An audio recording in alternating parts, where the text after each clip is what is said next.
I would like to thank you for giving me such a great opportunity to speak on Republic Day.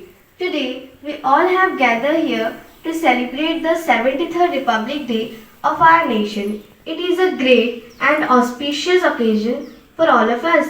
We should congratulate each other and pray to God for the development and prosperity of our nation.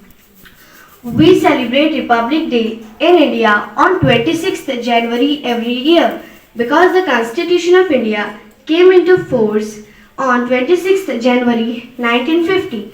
Republic means the supreme power of the people living in the country, and only the people have the rights to choose their representatives as political leaders to lead the country in the right direction.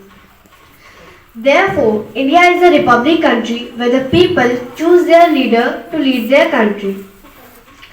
India is a democratic country where the people are empowered to choose their leader. Dr. Rajendra Prasad was the first president of India. Our great Indian freedom fighters fought a lot for Purna Swaraj in India. They sacrificed their lives so that their future generation does not have to struggle and they take the country forward. Our country has developed a lot and is counted among the most powerful countries in the world. To make our country the best country in the world, we need to take a pledge to solve such problems in our society. Now, I am going to end my speech here with these words. Thank you so much. Jai Hind, Jai Bharat.